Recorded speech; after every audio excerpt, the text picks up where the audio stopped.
People who've moved into a new house or apartment, what's the weirdest thing you discovered once you'd unpacked? On our first night in the house, I heard a weird clicking sound behind the bathroom mirror. I took it off the wall and found a small compartment with an old disposable camera, 2 AA batteries, and a single cassette tape labeled "Do Not Play." I didn't listen to it. Still have no idea what was on it. While organizing the basement, I moved an old shelving unit and discovered a second door built into the concrete wall. It was sealed shut. There were claw marks on the wall near it and deep gouges in the floor, like something had been dragged away. We ended up sealing it again and painting over it. I don't need to know what's behind it. When I was unpacking my dishes, I noticed that one of the kitchen drawers didn't open. I finally pried it loose and found dozens of tiny glass bottles, each with a curled-up note inside. The writing was cramped and strange, some of it in Latin, some in symbols I didn't recognize. I put them in a shoebox and never looked at them again. There was a loose tile in the laundry room. Underneath it was a hollow space filled with marbles. Hundreds of them. Different colors, shapes, materials. It was completely full, like someone had been collecting them for years and never told anyone. The rest of the house was normal. Just that one weird marble pit. In the attic, I found a mannequin missing its head and arms, dressed in a full wedding gown. Next to it was an old photo album full of black and white wedding photos, but none of the faces were visible. Every photo had been scratched out or blurred with something sticky and dark. I closed the album and never opened it again.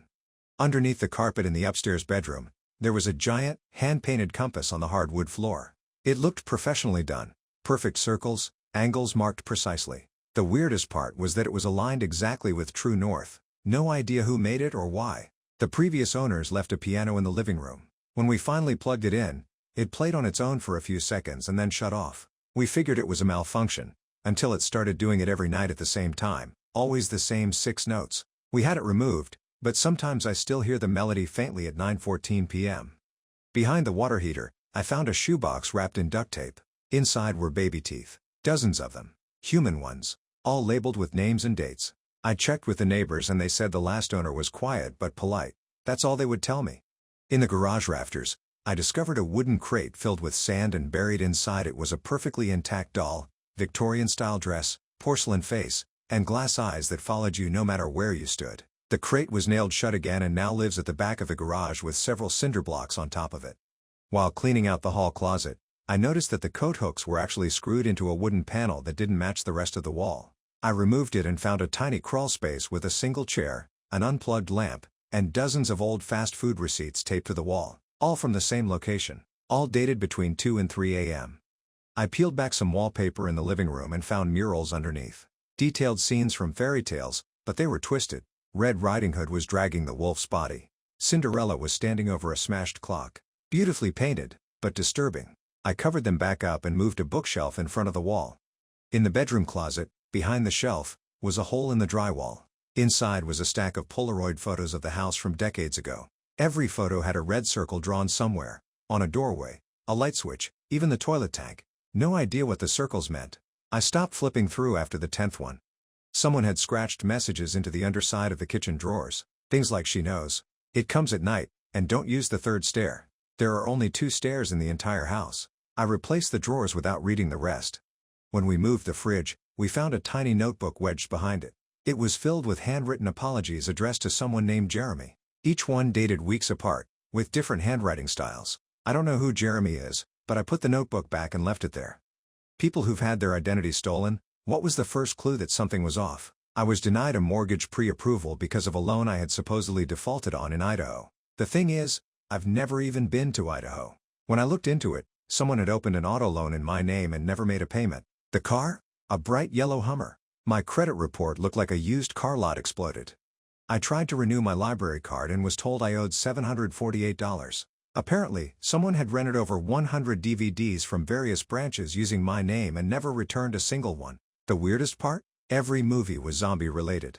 Only zombie movies. I didn't even know there were that many. I received a thank you card from a hot sauce subscription company addressed to Mr. Jalapeno King. At first, I thought it was just a marketing gimmick, but when I checked my bank statement, I found monthly charges for something called the Ultra Inferno Sauce Crate Deluxe. Someone had signed me up, changed the name on the account, and I was unknowingly paying for it. Amazon locked me out for suspicious activity. I called to ask why, and they said I had tried to order 19 drones and a fog machine, twice. I hadn't even touched my account that month. The items were all being shipped to an address one town over. I drove by, and it was just an empty lot. I applied for a student loan and got denied. When I pulled my credit report, I saw 6 active credit cards from banks I had never used, totaling over $20,000 in debt. Someone had slowly maxed them out over the course of a year on things like luxury cookware, boutique dog collars, and even a $700 beanbag chair. To this day, I still get ads for gourmet pet food. I got a parking ticket in the mail, for a Tesla in Miami. I live in Minnesota and drive a beat-up Subaru. When I contacted the DMV, they told me I owned 2 Teslas registered in Florida. Turns out someone had cloned my identity to finance electric cars using fake company paperwork.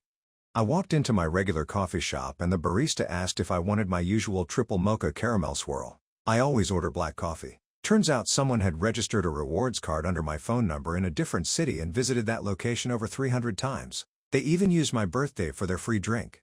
Packages started arriving at my house addressed to someone named Jerry. I live alone. One package contained a full cosplay outfit and a fake passport. After some digging, I found out someone was using my address to validate burner identities and reroute merchandise. I reported it and the packages stopped, but every now and then, I still get mail for Jerry. People who work in retail, what's the craziest return or exchange you've ever processed? A woman came in holding a waffle maker with batter crusted into every crevice. No box, no receipt, just the appliance in a grocery bag. She said it made the waffles taste too strong and wanted a full refund. She got store credit. I still don't know what she meant. A man returned a lawn chair, or what was left of it, just a bent frame and ripped fabric. He claimed it collapsed on its own during a cookout. The receipt was dated 5 years earlier. When we refused the return, he asked if we at least wanted it for parts. Someone brought back a mattress with a massive dip in the center and very obvious stains. They said it caused unsettling dreams and requested a refund due to emotional distress. On the underside of the mattress were symbols carved into the fabric. The manager flagged it as a biohazard. One customer dragged in a real Christmas tree, not fake, on the day after New Year's. It was dried out and dropping needles everywhere. They said it stopped working and asked for a refund. The receipt was from over a month earlier. They insisted the tree came with a guarantee. A woman returned a toaster because, according to her, the toast changed based on her mood. She believed the toaster was reacting to her emotions and punishing her. She even had a written journal logging each use and the emotional state she was in. She was extremely polite the whole time. A customer once returned an entire dining table set because they said it disrupted the flow of energy in their home. They blamed bad alignment and insisted it had to go. They couldn't get it into their car, so they disassembled it in the parking lot and carried the pieces in by hand, holding up the return line for nearly an hour. Someone returned a sweater that had clearly been worn by a dog. Not a pet sweater, a regular one, now stretched out, covered in fur, and torn around the sleeves. The man said, it didn't hold up under canine conditions. He claimed the product was defective. A frozen turkey was brought back 2 days after Thanksgiving. It had obviously been cooked, partially eaten, and then frozen again. It was wrapped in foil with a sticky note on top that read, "Too salty. Please refund." The packaging was long gone. One customer tried to return a DVD player, claiming it only played sad movies. They said every disc they put in made them cry. We offered to test the unit, but they refused and said they didn't want to relive the emotions. There was a return for a blender that had dried fruit pulp all over the blades. The customer said it worked too well and that it was too powerful for home use. They argued that it should have come with a warning label. Someone brought back a rug with obvious pet damage. It was shredded along the edges and stained in several places. They claimed the rug had attracted chaos energy and made their cat act possessed. They wanted store credit and a priest recommendation. A man returned a garden gnome. His reason? He keeps moving. We asked if he meant someone in his home was repositioning it. He said no. He lived alone. He said the gnome stared at him differently every morning. Someone came in with a cracked fish tank, filled halfway with water and a single plastic castle still inside. They claimed the tank betrayed them and wanted to exchange it for something less dramatic. Their receipt was damp but still readable. A lady tried to return an umbrella because she got wet in a storm. She said the umbrella lacked loyalty and accused it of failing on purpose. She wanted an upgrade to a more reliable model. It had a huge tear in the fabric, likely from wind damage. We had a guy try to return a couch because his dog hated it. He said the dog refused to sit on it, barked at it, and once threw up near it. He asked for a different color, claiming the shade of blue was offensive to animals. Someone returned a microwave because it heated unevenly during Mercury retrograde. They said food only cooked correctly when the planets were aligned. They demanded a refund and brought a star chart as proof. Delivery drivers or couriers, what's the weirdest thing someone ever asked you to drop off? I once delivered a single peeled banana wrapped in aluminum foil. That's it. No note, no explanation. The person who answered the door took it very seriously, nodded with a strange kind of respect, and shut the door without a word. I don't ask questions anymore. There was an urgent medical delivery that turned out to be a can of whipped cream and a pack of adult diapers. The guy who received it was dressed as a clown, full suit, red nose, giant shoes. He signed the receipt using a rubber glove and said, "Now the operation can begin." One delivery required signing a waiver just to pick up the package. It was a small, dense box labeled "Fragile, handle with care." When I handed it off, the woman opened it in front of me and inside were just smooth river stones. She looked pleased, selected one, and bit into it. I walked away before I found out what that meant. I was once asked to deliver a single left boot. Just one, wrapped in tissue paper and bubble wrap like it was an ancient relic. When I handed it over, the guy whispered, "It's finally over." He closed the door before I could respond. A regular customer would order the same thing every week: a rotisserie chicken, a cucumber, and a six-pack of energy drinks. Every time, he'd greet me in a bathrobe and hand me a handwritten riddle as a tip. One week, he said, "If it floats, it remembers. If it sinks, forget." That one still haunts me. I had to deliver a live fish once, swimming in a bucket. Taped to the side of the bucket was a printed photo of another fish. The delivery note read, "Don't let them see each other." When I dropped it off, the man said, "He'll do nicely," and disappeared inside with it. Someone ordered 5 gallons of milk, but not in jugs. Individual single-serving cartons. When I asked why, they said, "I like to feel enormous." Their apartment was filled with oversized furniture. A coffee table made from a door, a sofa made from stacked foam noodles, and giant forks hanging on the wall. I delivered what I thought was a flat box, but it turned out to be a full beekeeping suit. The person opened it on the spot, suited up immediately, and simply said, "You've done well today." Then they marched into the woods behind their house. I never saw them again. I once delivered a teddy bear with specific instructions: say I'm sorry before handing him over. I didn't. The man who received it looked me dead in the eye and asked, "Did you say it?" When I stayed silent, he took the bear slowly and closed the door without blinking. There was a woman who sent daily notes to her cat through a delivery app. Just folded paper shaped like fish, each with a handwritten message. The driver had to read the note through the mail slot. If the cat meowed, she tipped $20. That cat never missed. I handed off a sealed envelope to a man waiting at a gas station. He opened it, read it, and muttered, "She knows." Then he walked away, leaving me with more questions than answers. A guy sent a single pack of gum to his ex with a note that said, "Chew on that." The next day, I delivered one stick of that same gum right back to him. The return note read, "Minty fresh revenge." A toaster delivery came with a bizarre request: ring twice, place toaster on welcome mat, salute, and walk away. I thought it was a prank, but I followed the instructions. As I saluted, someone behind the blinds yelled, "Excellent." That was it. One order came through requesting a dozen eggs, emotionally intact. The person who received it examined each egg carefully before nodding in approval. They handed me a laminated sticker that said, "Excellence delivered," then shut the door. I once had to deliver a box marked "Top Secret," for eyes only. I didn't look inside, of course. The recipient opened the door in a tinfoil hat, took the box like it was radioactive, whispered at last, and handed me a raw potato as a tip. Someone ordered 6 gallons of strawberry-flavored milk. That's it. When I arrived, the person answering the door had a bright pink mustache and matching slippers. They looked at the bottles, smiled, and said, "The prophecy begins," before slamming the door shut. Teachers, what's the most unexpected thing a student has ever done in your classroom? On my first day teaching history, a student stood up mid-lecture, walked to the front, and gave a full presentation on the fall of Constantinople, complete with custom animations and cardboard props. No warning, no permission. He had prepared the whole thing overnight. When he finished, the rest of the class applauded. I just stood there, stunned, and let him take over the rest of the lesson. During a unit on Shakespeare, a student walked in wearing a full Elizabethan costume and performed a silent version of the balcony scene from Romeo and Juliet using sock puppets. He never said a word, just acted it out while dramatic music played from his phone. The class was completely captivated. At the end, he bowed and sat down like nothing had happened.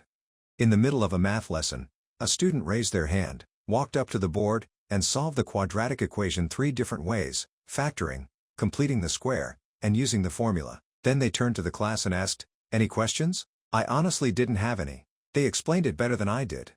For a classroom fundraiser, one student wheeled in a portable oven and started baking cupcakes at their desk. They iced each one with math problems we had to solve before we could eat them. They had a full system: answer right, Get a cupcake. Answer wrong. Try again. It became the most delicious quiz we ever had. In computer science class, a student built a live polling app in secret and launched it in the middle of my lesson. Within minutes, the entire class was voting on my lecture pace, favorite coding languages, and which topics they wanted me to teach next. I had to completely adjust the lesson plan on the fly.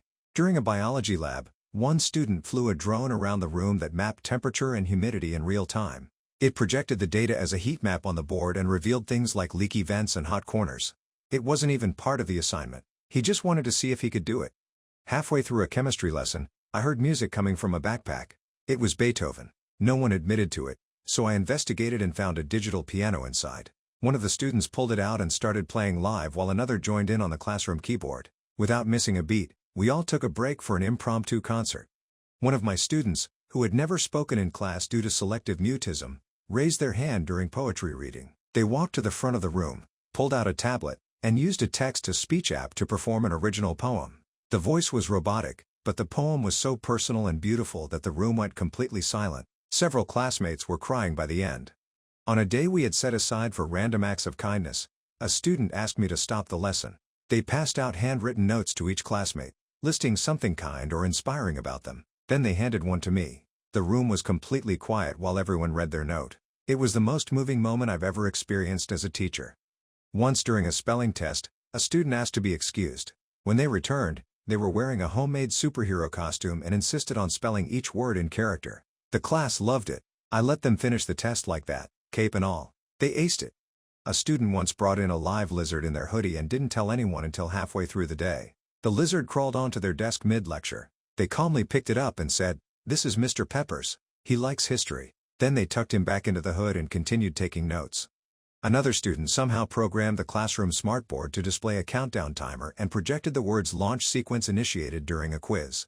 When the timer hit 0, it just displayed "you've passed." For now, I had to give them partial credit for creativity. Someone rewrote the lyrics to our school anthem using biological terms from that week's unit. They made the whole class sing it before I could even start the review. It was way more effective than flashcards, and the entire room was laughing.